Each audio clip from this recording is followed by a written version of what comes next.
আসসালামু আলাইকুম রহমতুল্লাহ। আজকে আমি আপনাদের শোনাবো একটি ছোট কিন্তু গভীর অর্থবোধক ইসলামিক গল্প। এক গরিব লোক ও একটি রুটি।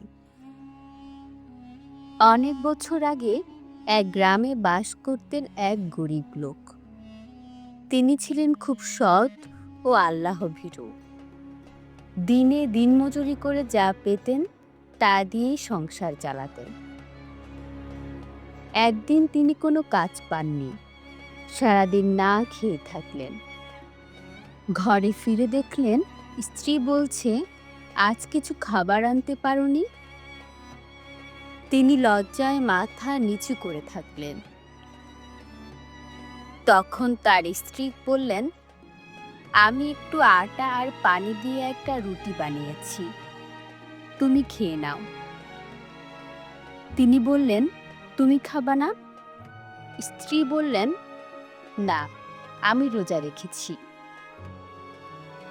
গরিব লোকটা খুব খুশি হয়ে সেই একটি মাত্র রুটি নিয়ে বাহিরে বের হলেন। খাওয়ার জন্য নয়, বরং খুঁজতে লাগলেন এমন কাউকে যে তার থেকেও বেশি ক্ষুধার্ত। অনেক খোঁজার পর এক বৃদ্ধ ভিখারির কাছে গিয়ে রুটি দিয়ে বললেন, এই রুটিটা নিন, আমি আজ আল্লাহর সন্তুষ্টির জন্য এটাকে দান করলাম।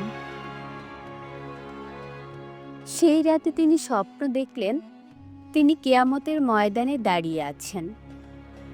তার আমলের পাল্লা খুব হালকা, প্রায় জাহান্নামে যাবেন। ঠিক তখনই একটি রুটি এসে তার আমলের পাল্লায় পড়ে। হঠাৎই তার ভালো কাজের পাল্লা ভারী হয়ে গেল, আর তিনি জান্নাতে প্রবেশ করলেন।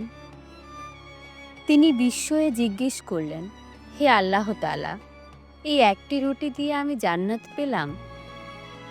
আল্লাহ বলে, তুমি নিজে ক্ষুধার্ত ছিলে, তবুও আমার জন্য দান করেছিলে। আমি তো দয়াময়, কিভাবে তোমার সে ত্যাগ আমি বৃথা যেতে দেই? এই গল্প আমাদের শেখায়, আল্লাহর রাস্তায় কিছু ছোট দানও হতে পারে আমাদের জান্নাতের কারণ।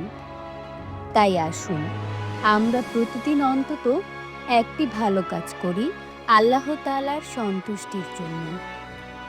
ভিডিওটি যদি আপনার ভালো লাগে তাহলে লাইক দিন, শেয়ার করুন, আর ইসলামিক আরও গল্প পেতে আমাদের চ্যানেলটি সাবস্ক্রাইব করুন।